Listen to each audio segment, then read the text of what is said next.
नमस्कार दोस्तों, आज जो टॉपिक अपन स्टार्ट करने वाले हैं वो है द्विघात समीकरण। द्विघात समीकरण जो होता है उसमें चर एक ही होता है, लेकिन उसकी जो घात होती है यानी कि अधिकतम जो घात होती है वो कितनी होगी? 2 होगी। तो द्विघात समीकरण का जो मानक रूप है, सबसे पहले तो वो देख लेते हैं। तो मानक रूप इसका क्या रहेगा? इसका जो मानक रूप है वो होगा A X square plus B X plus C बराबर 0। ठीक है, जहाँ पे ए बी और सी जो है वो क्या है? वास्तविक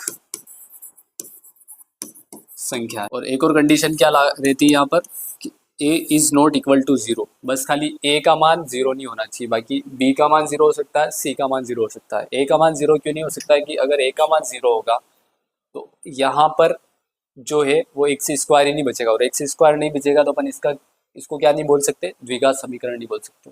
ठीक है, नेक्स्ट जो आ रहा है अपना, इसमें आ जाएगा मूलों की प्रकृति। तो मूलों की प्रकृति जो होती है वो एक सूत्र होता है, उसके द्वारा चेक की जाती है। मूलों की प्रकृति क्या हो जाएगी? सूत्र है डी बराबर बी स्क्वायर माइनस 4ac। ये जो सूत्र आया है वो कहाँ से आया? तो ये सूत्र है श्रीधराचार्य सूत्र के अंदर से लिया गया, जिसको अपन कहते हैं विविक्त कर बोला जाता है इसको, डी को, जिसका सूत्र होता है बी स्क्वायर माइनस 4ac। इसी तरीके से श्रीधराचार्य सूत्र जो है उसको लिख लेते हैं। तो श्रीधराचार्य सूत्र जो होता है वो होगा, यानी कि मूल ज्ञात करने के लिए minus B plus minus under root B square minus 4ac अपन क्या हो जाएगा? 2a। ठीक है, जहाँ पे अपने को थोड़ी देर पहले अपन ने देखा ये a का मान, b का मान और c का मान क्या है? वास्तविक संख्या है। ठीक है, वो वहां से ले लेंगे अपन, जो द्विघात समीकरण का मानक रूप है उसी में से आ जाएगा। ठीक है, फिर आता है मूलों की प्रकृति। तो मूलों की प्रकृति यहाँ पर कितने प्रकार की होगी? 3 प्रकार की। 3 प्रकार की कैसे? कि ये जो है अगर इसका मान प्लस में आ रहा है तो क्या होगा, माइनस में आ रहा है तो क्या होगा, और 0 आ रहा है तो क्या होगा। 3 कंडीशन हो सकती ना, या तो मान किसका आ जाए? प्लस का, या मान किसका आ जाए? माइनस का, या फिर किसका आ जाए? 0 आ जाए, यानी कि उदासीन आ जाए। तो क्या होगा? फर्स्ट कंडीशन ले रहे हैं अपन, प्लस में आ जाए। प्लस में आ रहा है, इसका मतलब क्या है कि बी स्क्वायर माइनस 4ac का मान जो है वो किससे बड़ा है? 0 से बड़ा है। ठीक है, तो क्या हो जाएगा? इसका जो हल है यानी कि प्रकृति जो है वो क्या हो जाएगी? वास्तविक व असमान। क्या हो जाएगी? वास्तविक और असमान। ठीक है, वास्तविक का मतलब क्या होगा कि प्लस और माइनस, एक बार प्लस होगा एक बार माइनस होगा तो कितने हो जाएंगे? 2 हो जाएंगे, दोनों अलग अलग आएंगे। ठीक है, और वास्तविक है यानी कि वास्तविक संख्या आ जाएगी। दूसरा है अगर बी स्क्वायर माइनस 4ac का मान क्या है? 0 से छोटा है। 0 से छोटा इसका मतलब हो जाएगा काल्पनिक। ठीक है, इसका जिक्र अपन पहले भी कर चुके हैं कि अगर अंडर रूट जो है उसके अंदर अगर मान किसका आ जाता है? माइनस का, तो वो संख्या जो है वो क्या बन जाती है? काल्पनिक संख्या बन जाएगी। ठीक है, इसी तरीके से तीसरी जो कंडीशन है अगर उसको देख ले तो बी स्क्वायर माइनस 4ac का मान अगर क्या आ गया? 0 के बराबर। 0 के बराबर जैसे ही आ गया इसका मतलब यहाँ से पूरा पद ही हट जाएगा। ठीक है, और पद हट रहा है इसका मतलब जो संख्या आएगी वो क्या होगी? वास्तविक तो होगी, लेकिन दोनों क्या हो जाएगी? सेम हो जाएगी। सेम का मतलब समान हो जाएगी। ये तीनों कंडीशन इसमें लागू होती है। ठीक है, इसके बाद में शून्यक से संबंधित कुछ कंडीशन लागू होती है। किससे संबंधित? शून्यक या फिर मूल, इससे संबंधित क्या होती है? कंडीशन लागू होती है। तो कंडीशन क्या होती है कि शून्यकों का योग जो होता है, मान लो शून्यक अपने पास एक तो अल्फा है, दूसरा क्या है?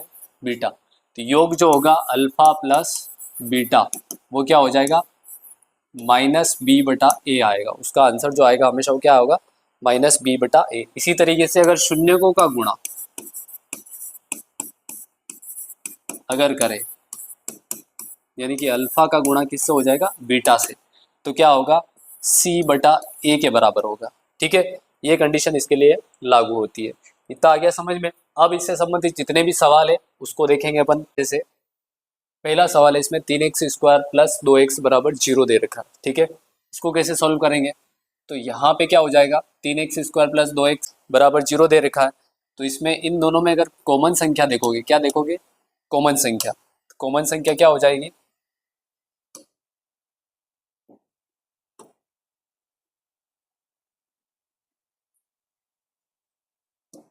इन दोनों में अगर कॉमन संख्या देखोगे तो कॉमन संख्या क्या है अपनी? x। तो यहाँ पे बच गया 3x। ठीक है, बच गया का मतलब 3x² में x का भाग लगा तो 3x, फिर इसी तरीके से 2x में x का भाग लगेगा तो क्या बचेगा? 2 बराबर 0।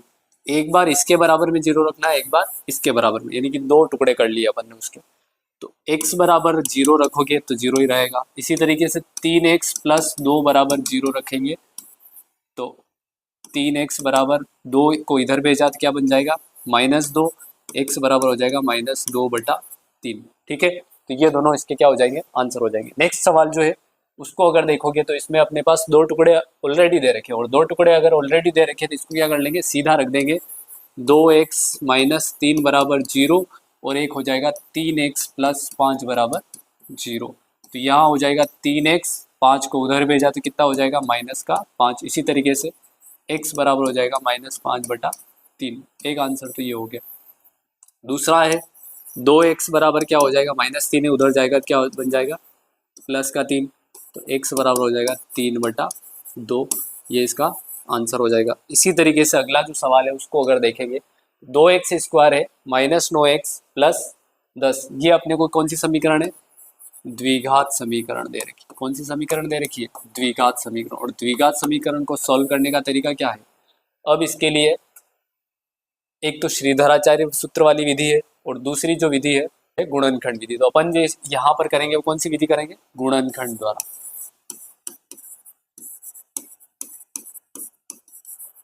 ठीक है, गुणनखंड विधि द्वारा करेंगे। तो गुणनखंड विधि क्या कहती है अपनी? पहले इसको ऐसा कैसा लिख देंगे। अब यहाँ पे क्या है? a का मान 2, b का मान -9 और c का मान कितना है? 10 है। तो यहाँ पे करना अपने को a into C. a into C यानी कि 2 का गुणा किससे हो जाएगा? 10 से। तो कितना आएगा? +20। ठीक है, -9 के ऐसे टुकड़े बताओ जिसका गुणा करे तो 20 आ जाए, और जोड़े या घटाए तो -9 आ जाए। ठीक है, तो इसके दो टुकड़े ऐसे हो जाएंगे 5 और 4। क्या बन जाएंगे?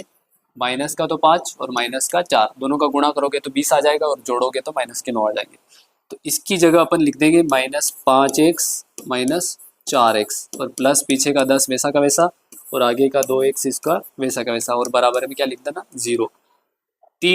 तीन जो थे इसमें कोई कॉमन नहीं आ रहा था, इसलिए अपन ने इसके 4 टुकड़े बनाए, और 4 टुकड़े बनाए थे इसमें से क्या कॉमन आ रहा है? अब यहाँ से कॉमन आ रहा है x, तो यहाँ बच गया 2x - 5। यहाँ से क्या कॉमन आ रहा है? तो माइनस का 2, तो यहाँ बच जाएगा 2x - 5 बराबर 0। इतना आ गया समझ में? अब ये पद और ये पद क्या है? सेम है, तो कॉमन आ जाएगा। कॉमन लेंगे इसको तो ये बन जाएगा 2x - 5, और जैसे यहाँ से पूरे से कॉमन लिया, 4 पद से अपन ने 2 पद बना लिए, 2 पद बना लिए, तो यहाँ से जैसे ही कॉमन लिया अपन, तो क्या हो जाएगा? यहाँ पे बचा अपने पास x, और यहाँ से बचा -2, यानी कि 2 पद आ गए। अब इन दोनों को अलग अलग लिख सकते हैं। अलग अलग लिखेंगे तो क्या हो जाएगा? 2x - 5 बराबर 0, और दूसरा हो गया x - 2 बराबर 0। तो x बराबर 2, और दूसरा हो जाएगा 2x माइनस का 5 उधर जाएगा तो क्या हो जाएगा? प्लस का 5, तो x बराबर हो जाएगा 5/2। अपना ये क्या हो जाएगा? राइट आंसर हो जाएगा। ठीक है, इस तरीके से आगे बढ़ते हैं अपन। आगे जो सवाल दे रखा है उसमें क्या है? दो मूल दे रखे। मूल क्या दे रखा है? एक तो 1/2 और दूसरा दे रखा 1/3, यानी कि अल्फा बराबर तो है अपना 1/2, और बीटा बराबर कितना है? 1/3। अगर ऐसा दे रखा है तो समीकरण ज्ञात करना है। क्या ज्ञात करना है अपने को? समीकरण ज्ञात करना है। ठीक है, समीकरण कैसे निकालेंगे? तो अपने को पता है कि इसका जो मानक रूप है, ठीक है, मानक रूप क्या है?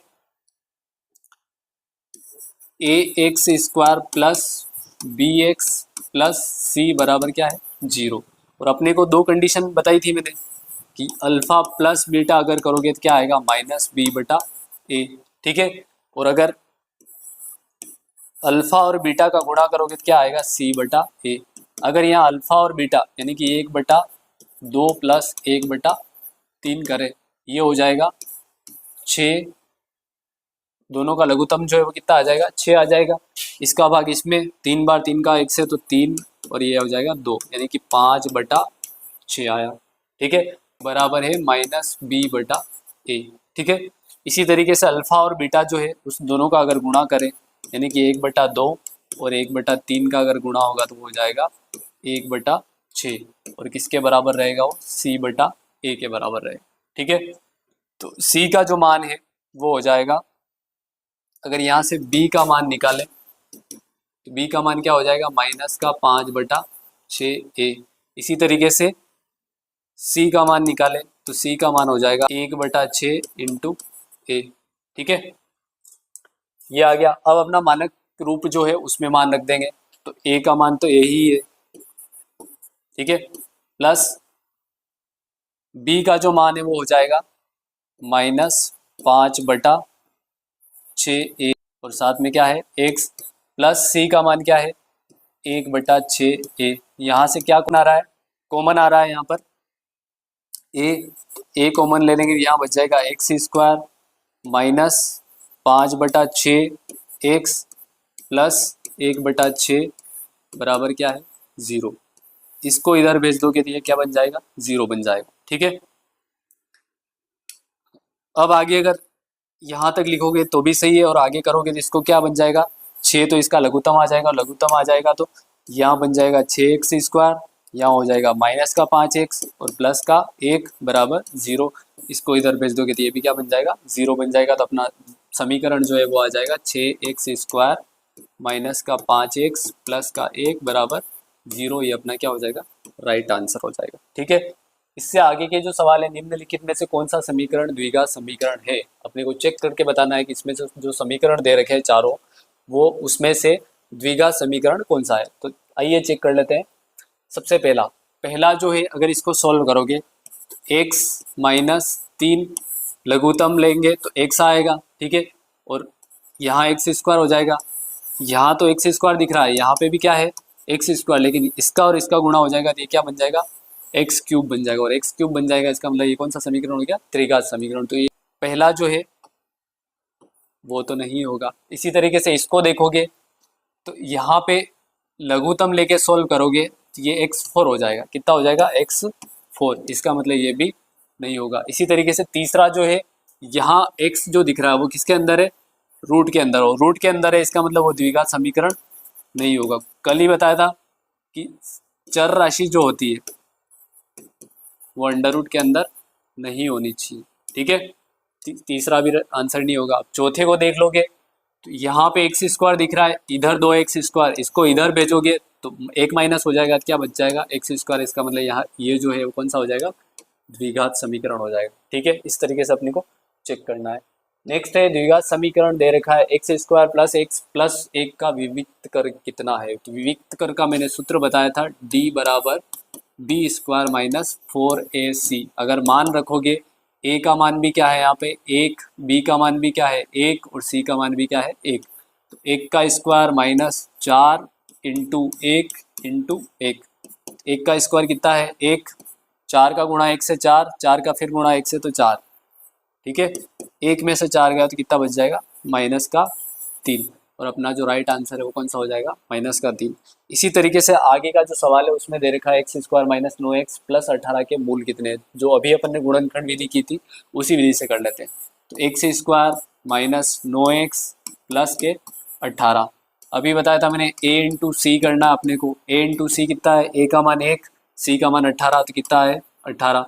तो 6 और 3 इसके टुकड़े बन जाएंगे, थोड़ा सोचेंगे तो हो जाएगा। दोनों संख्या जो है वो किसकी होनी चाहिए, माइनस की, ताकि जोड़ेंगे तो माइनस का 9 बन जाएगा और गुणा करेंगे तो प्लस के 18 बन जाएंगे। ठीक है, x² ऐसा कैसा रहेगा, इसको तोड़ के लिखेंगे अपन। इसको तोड़ के क्या लिखेंगे, माइनस का 6x और माइनस का 3x प्लस का 18। इसमें कोई दिक्कत नहीं है कि अगर इसको आगे लिख दो इसको पीछे लिख दो तो भी चल जाएगा। ठीक है, बराबर कितना है 0। इन दोनों में से कॉमन लेना है। इन दोनों में से कॉमन क्या दिख रहा है x, तो यहाँ क्या बच गया x माइनस 6। इन दोनों में से कॉमन लिख लेना है, तो 3 का भाग दोनों में जाता है, इसका मतलब -3 कॉमन आ जाएगा, तो यहाँ बच जाएगा एक्स माइनस का 6। माइनस का 6 कैसे आया, क्योंकि यहाँ बाहर माइनस है और माइनस अपन ने कॉमन लिया है, तो यहाँ क्या हो जाएगा, प्लस की जगह माइनस हो जाएगा। ठीक है, अब इस पूरे पद में से यहाँ से और यहाँ से अगर देखोगे तो क्या कॉमन आ रहा है, x-6। तो x-6 को कॉमन लिया तो यहाँ बच गया x और यहाँ बच गया -3 बराबर 0।